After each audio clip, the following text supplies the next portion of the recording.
अभी मैं कुछ 2-3 टॉपिक मैं करंट अफेयर से ली हूँ, ठीक है? ये आपको समझ आएगा तो फिर हम करंट अफेयर्स का सीरीज भी स्टार्ट कर देंगे, द हिंदू का, ठीक है? For the UPSC. First topic मैंने लिया है 18 death due to the syrup made by Indian firm says Uzbekistan ministries, ठीक है? ये आपका द हिंदू में आया था उज्बेकिस्तान की तरफ से कि उन्होंने ये बोला था कि 18 बच्चों की मौत हो गई है। क्यों? क्योंकि उन्होंने इंडियन बेस्ड फॉर्म का जो उन्होंने बना के जो भेजा था सिरप, ठीक है, उसके कारण उनकी डेथ हो गई है। अब हम इसको डिटेल में देखते हैं। ये आपका थोड़ा ब्लड आएगा क्योंकि मैंने ये स्क्रीनशॉट लिया फ्रॉम द न्यूज़पेपर। आपको बस टॉपिक से देखोगे तो आपको समझ में आ जाएगा, फिर you can go and read the newspaper respectively. अब इसका फैक्ट क्या है? सबसे पहले ये हमें यूपीएससी में ये जानना होगा कि ये टॉपिक कौन से जीएस पेपर से रिलेटेड है। ओके, ये टॉपिक आपका जीएस 1, 2 एंड 3। आपको मैंने सिलेबस डिस्कस किया था इन अ डिटेल वे कि आपका पेपर 1 में क्या है, पेपर 2 में क्या है, पेपर 3 में क्या है, पेपर 4 में क्या है, एवरीथिंग। तो ये जो टॉपिक है वो आपका तीनों पेपर से रिलेटेड है। अब इसमें हम देखते हैं कि उज्बेकिस्तान मिनिस्ट्री ने क्या बोला। अब ये उज्बेकिस्तान ये कहाँ है? ये हमारा वर्ल्ड का मैप, ठीक है? This is our whole world. इसमें उज्बेकिस्तान यहाँ है, ठीक है? जो हमारा सेंट्रल एशिया है ना, ये देखो, ये है ना, ये सेंट्रल एशिया। इसमें मैंने जूम करके आप लोगों के लिए यहाँ बताया है कि दिस इज ये द होल जो आपको ये दिख रहा है ना ऑरेंज वाला, दिस इज द उज्बेकिस्तान, ठीक है? इससे आपका 3 क्वेश्चंस बनेंगे, ठीक है, ज्योग्राफी के लिए। क्या?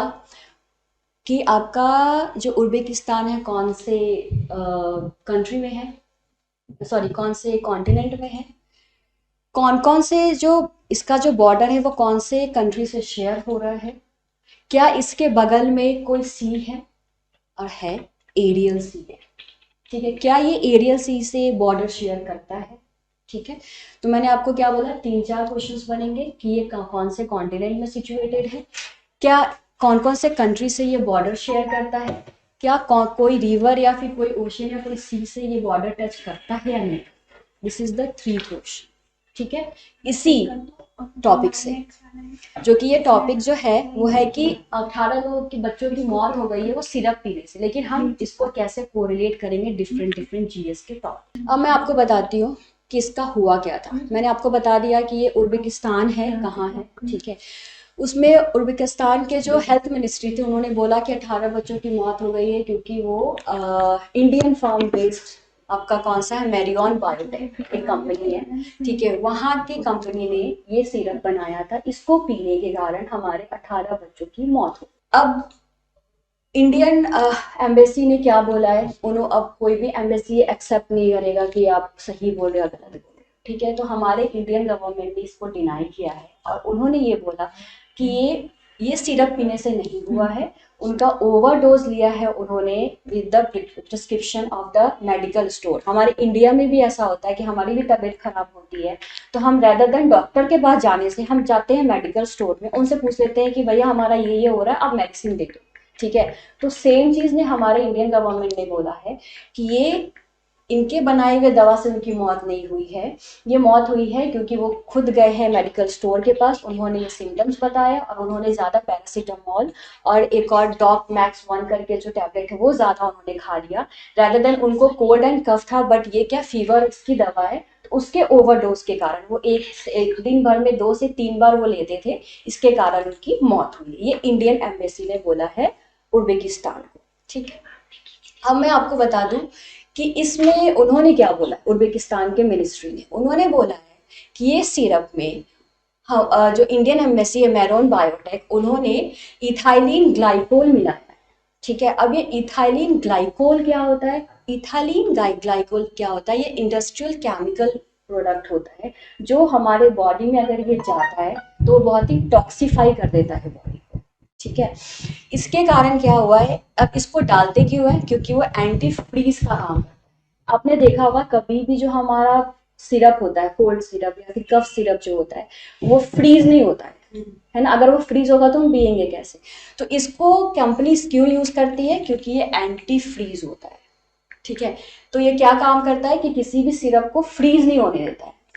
कौन सा केमिकल, इथाइलिन ग्लाइकॉल, ठीक है।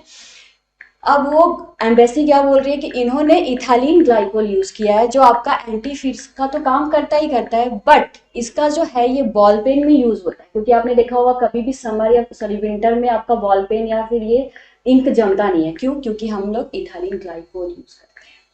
पेंट नहीं जमता, प्लास्टिक नहीं होता, ठीक है ना।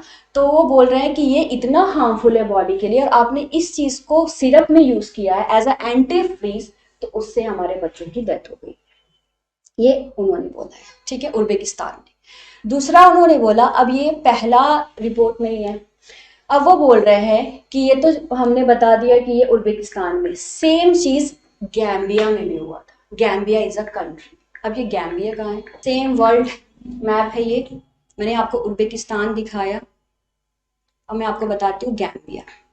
गैम्बिया ये अफ्रीकन कॉन्टिनेंट है, अफ्रीकन कॉन्टिनेंट का ये जो छोटा सा आपको एरिया दिख रहा है, दिस इज कॉल्ड गैम्बिया, ठीक है।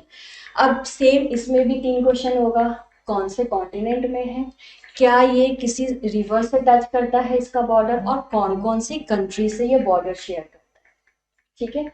तो सेम चीज आपका उज्बेकिस्तान का भी हो जाएगा और गैम्बिया का भी हो जाएगा। ओके, तो ये क्लियर आ गया कि गैम्बिया कौन से कॉन्टिनेंट में है, अफ्रीकन कॉन्टिनेंट है। उज्बेकिस्तान कहाँ पे है, ये सेंट्रल एशिया में, ठीक है, ठीक है। उन्होंने, मैंने आपको बताया उज्बेकिस्तान का। अब गैम्बियन के मिनिस्टर ने भी क्या बोला है कि हमें भी यही सिरप मिला है इंडियन फर्म की तरफ से, जो कि ये हरियाणा बेस्ड, वो नहीं मैरॉन तो चलो दूसरा हो गया, ये गैम्बियन गवर्नमेंट ने बोला कि हमें भी सिरप से यहाँ पे बच्चों की मौत हुई है, और यहाँ पे भी हमने 2 सॉल्वेंट पाया है, that is diethylene glycol और इथाइलिन ग्लाइकोल, जो कफ सिरप में यूज हुआ है। कहाँ, कौन से कंपनी ने बनाया है, मेडियन फार्मा ने, जो हरियाणा बेस्ड कंपनी, ठीक है।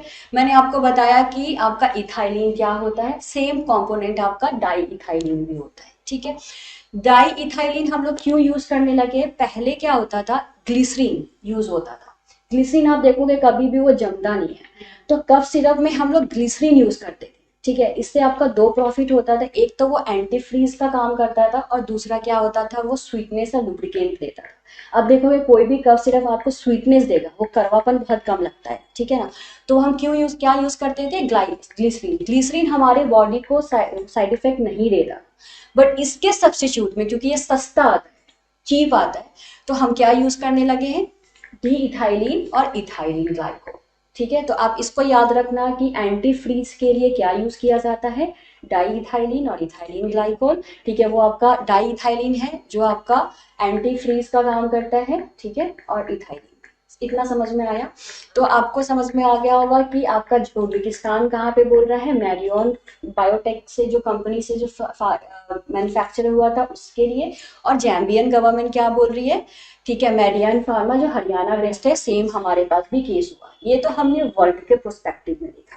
अब इंडिया, क्या इंडिया में भी ऐसा हुआ है, यस, इंडियन स्टेट में से भी हमें पता चला है कि वहाँ पे भी, फॉर एग्जांपल हिमाचल प्रदेश, मध्य प्रदेश, ठीक है, यहाँ महाराष्ट्र, यहाँ पे भी ये केसेस आए हैं, ठीक है, कि सिरप पीने के कारण बच्चों की मौत। इस पे हमारा जो भी चीज़ है, अब in the mean while Gambian government ने इस कंपनी को, मेडियन फार्मा का लाइसेंस को रद्द कर दिया है कि हम यहाँ से नहीं लेंगे, इंडियन फार्म की तरफ से हम कोई भी कफ सिरप या नहीं लेंगे। बट हमारा जो उज्बेकिस्तान का है, तो उसमें गवर्नमेंट ने अभी हमें सिर्फ नोटिफिकेशन दिया है, जो यहाँ पे जांच चल रही है। ये समझ में आ गया, ये आर्टिकल किस चीज के लिए था, क्यों डेथ हुई, क्या कंपोनेंट हमने यूज किया था उसके कारण हुआ, ठीक है। अब मैंने आपको यहाँ पे एक लिस्ट बनाया है कि इस आर्टिकल से आप क्या क्या कोरिलेट कर सकते हो। सबसे पहले पोजीशन गैम्बिया का मैप में कि कहाँ पे है, ठीक है। उज्बेकिस्तान का सब कुछ सेम, बॉर्डर किसे शेयर करता है, ये वो। एंड थर्ड, हाँ, ये आपका प्री के लिए है कि प्री में इस टाइप का क्वेश्चन आएगा। अगर इस आर्टिकल से अगर आप इतना कर लेते हो तो आपका, अगर इससे क्वेश्चन आता तो आपका क्वेश्चन गलत, ठीक है। एंड थर्ड चीज है इथाइलिन ग्लाइकोल क्या होता है, और ये डी इथाइलिन ग्लाइकोल क्या होता है। फॉर द प्रीलिम्स, मेंस में हम क्या कर सकते हैं कि फार्मा इंडस्ट्रीज पे हम ये कर सकते हैं, क्यों, क्योंकि हम बना तो देते हैं, बट इशू कहाँ पे आता है, क्वालिटी चेक में। हम उन्हें इतना कॉन्ट्रैक्ट तो दे देते हैं, बट मैन्युफैक्चरिंग के बाद हम उनका क्वालिटी चेक नहीं करते हैं। तो ये फार्मा में आ जाएगा। रूल्स हमें लगाना चाहिए कि आपको इतना ही लिमिट का आपको प्रोडक्शन करना है। अगर कम प्रोड्यूस करेंगे तो क्वालिटी हमारा ज़्यादा इंप्रूव होगा, रैदर देन ज़्यादा बल्क में करेंगे तो हमारा क्वालिटी ऑब्वियसली डाउन होगा। ठीक है। एक्सपोर्ट इंडस्ट्रीज, ठीक है, एक्सपोर्ट के लिए भी है क्या, अगर ऐसा ही होगा तो हम डिफरेंट डिफरेंट कंट्रीज हमसे एक्सपोर्ट करना बंद कर देंगे, है ना, इंपोर्ट करना बंद कर देंगे। जैसे हमें ऑर्डर आ रहा है बाहर बाहर कंट्री से, अगर ऐसा होगा तो सारे कंट्रीज बंद कर देंगे। ठीक है। सेम चीज हुआ था अभी हमारा टर्की के साथ। आपने देखा होगा हमारे यहाँ से वीट गया वहां पे टर्की पे पहुंचने के बाद भी उन्होंने हमारा वीट वापस कर दिया due to the quality issue.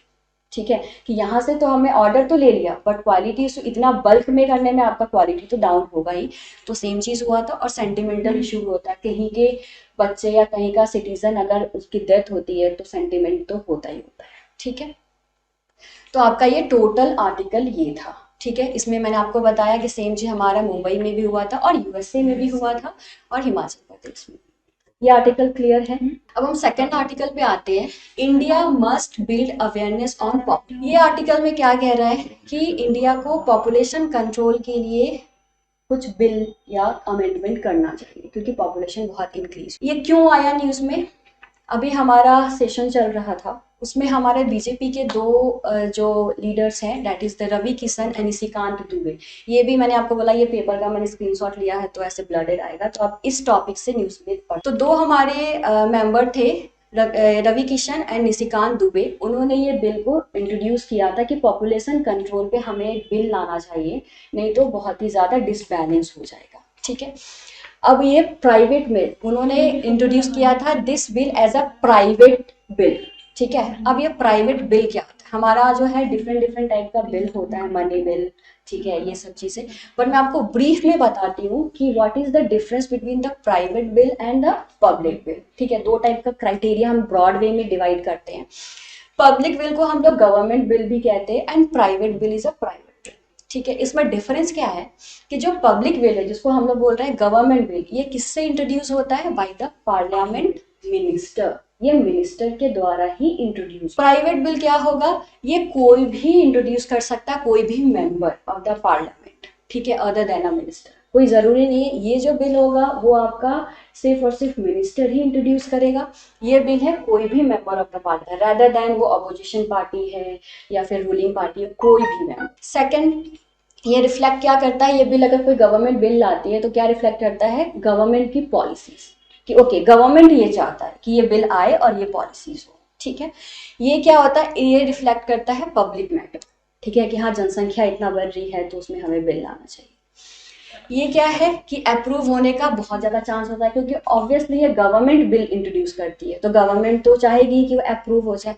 इसका चांस। इसमें क्या होता है, अगर ये रिजेक्ट हो जाता है ये बिल, ठीक है, तो गवर्नमेंट को आपको मतलब आपको वो देना पड़ेगा, इस्तीफा देना पड़ेगा। बट ऐसा कभी होता नहीं कि गवर्नमेंट बिल आपका रिजेक्ट हो जाता है। ये रिजेक्ट, ये आपका ओवरऑल मैंने आपको एक डिफरेंस बता दिया कि what is the difference between the private bill and the public bill. ये जो है इसको इंट्रोड्यूस होने के लिए 7 डेज नोटिस चाहिए।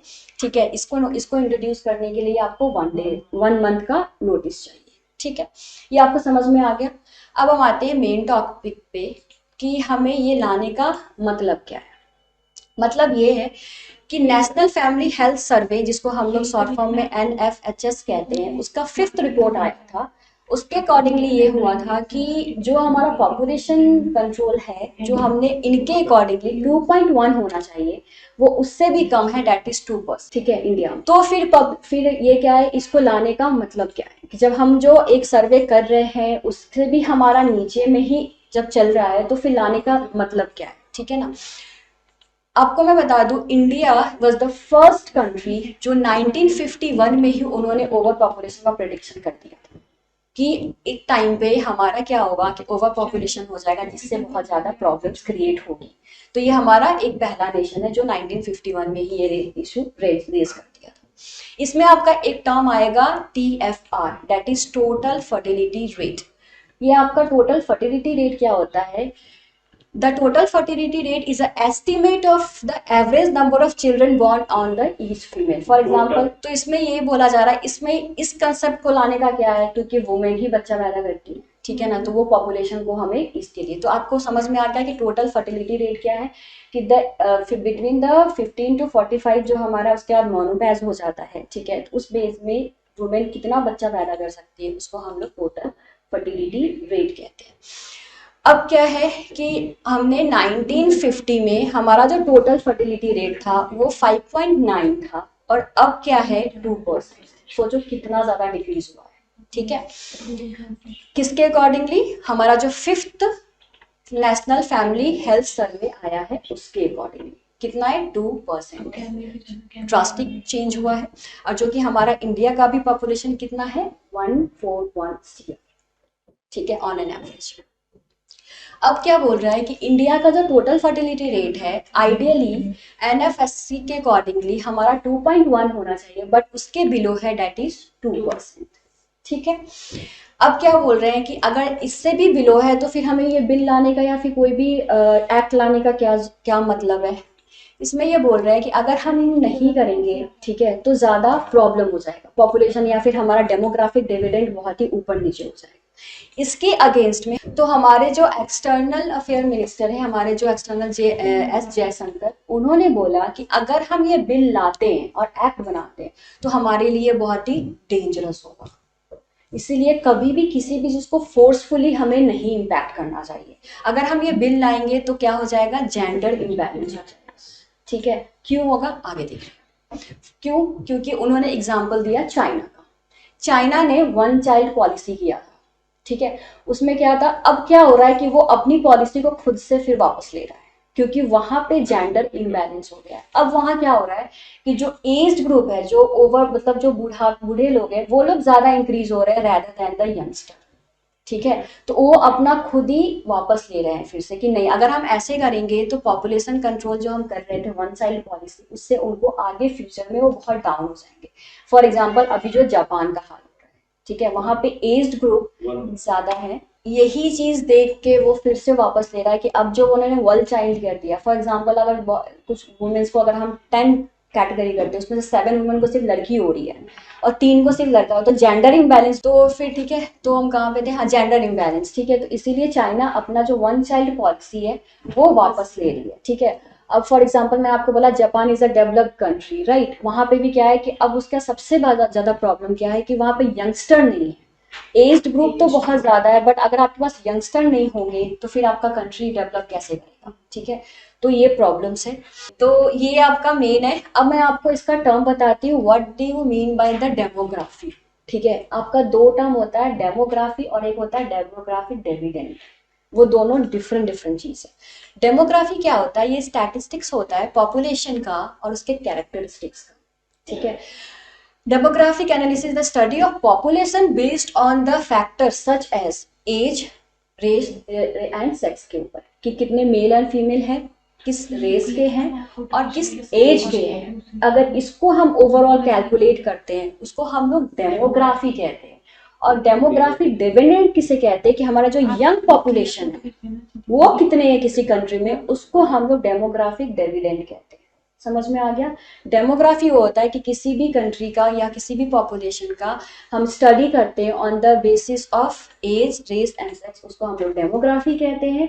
और जब हम किसी भी पॉपुलेशन का या किसी भी कंट्री का अगर हम उसके यंगस्टर को देखते हैं कि कितने उस कंट्री के में यंगस्टर हैं, ठीक है, between the age of 25 to 35 till 40, ठीक है, तो उसको हम लोग डेमोग्राफिक डिविडेंड कहते हैं, ठीक है।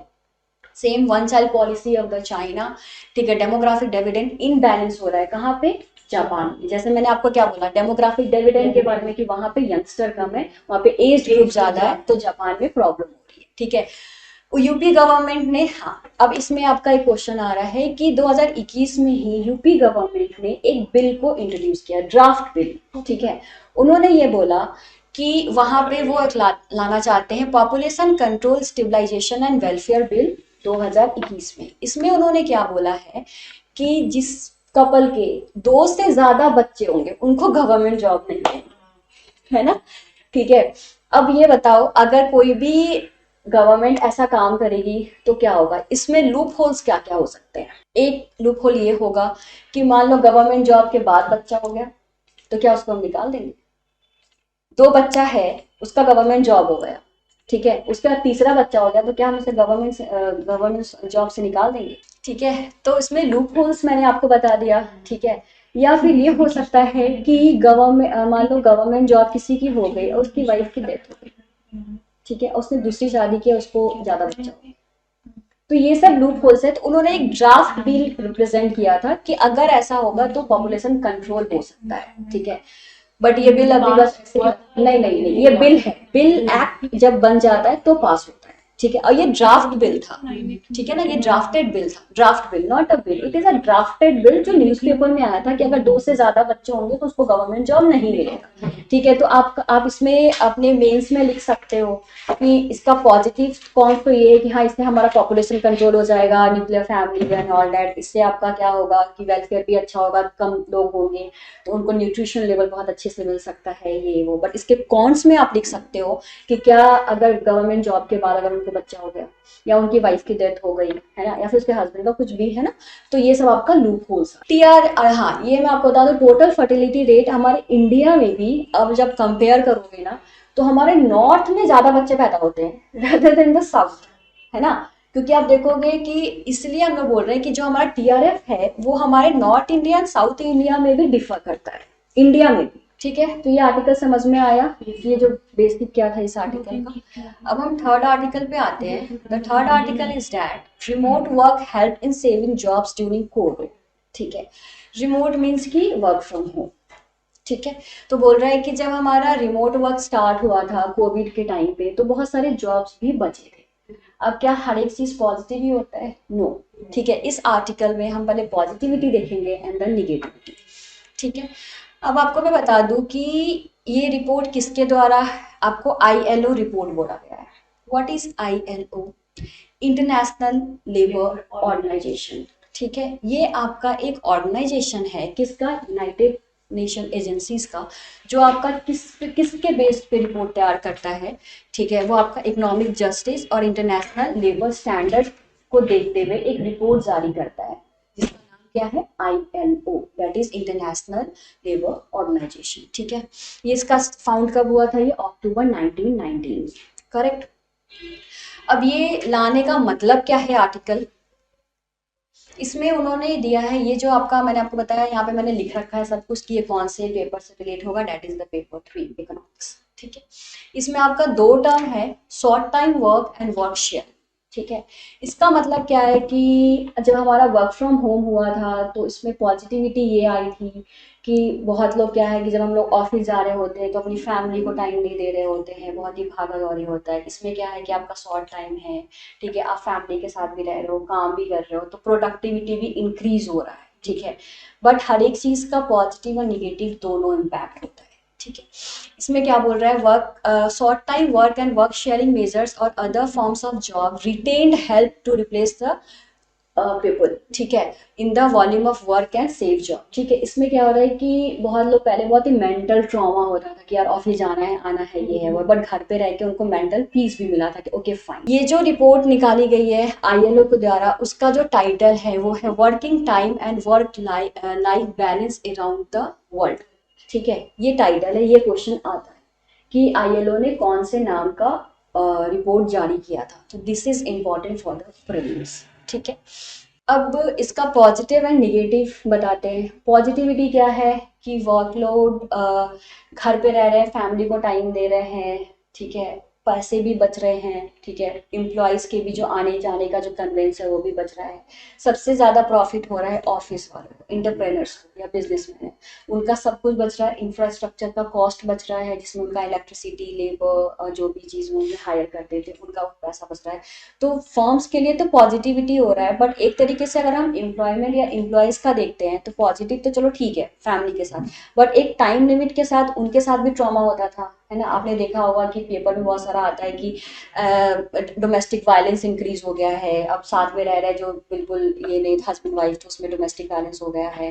ठीक है, वर्कलोड बहुत ज्यादा इंक्रीज हो गया है, कोई टाइम नहीं रहा। ठीक है, आप घर पे, आपके घर पे भी होगा ना कि किसी भी टाइम में मीटिंग हो जा रहा है, क्योंकि आप घर पे ही हो ना, तो कभी भी आप तो घर पे हो तो ऑन ही रहोगे।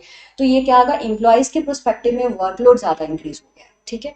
तो मेन आपका प्रोस्पेक्टिव ये क्या है। अब मैं आपको प्रीलिम्स के बेसिस से बताती हूँ कि आपका दो चीज़ है कि ILO क्या है ये पूछ सकते हैं, और ये रिपोर्ट कौन सा जारी हुआ, जो टाइटल है वो। मेंस में आप क्या होगे, प्रोस में क्या बोलोगे, वही सेम, कंपनी का रिसोर्सेज सेव हो रहा है, that is electricity, rent, management, सब कुछ उनका, सब कुछ घर से हो रहा है तो सब कुछ सेव हो रहा है।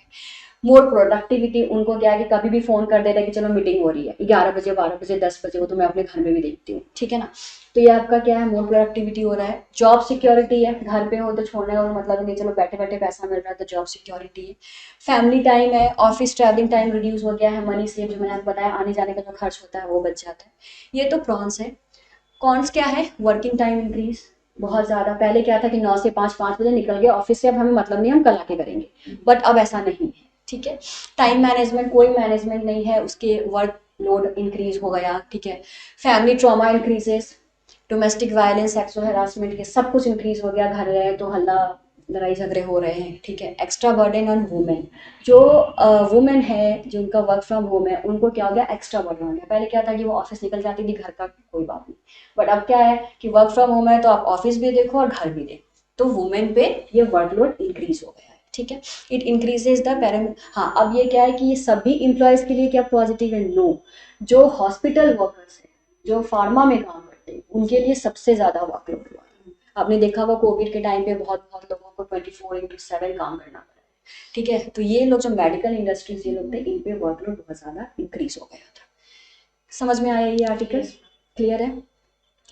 Now the next article is women's in driver's seat but awaited परिवर्तन in mindset, ठीक है।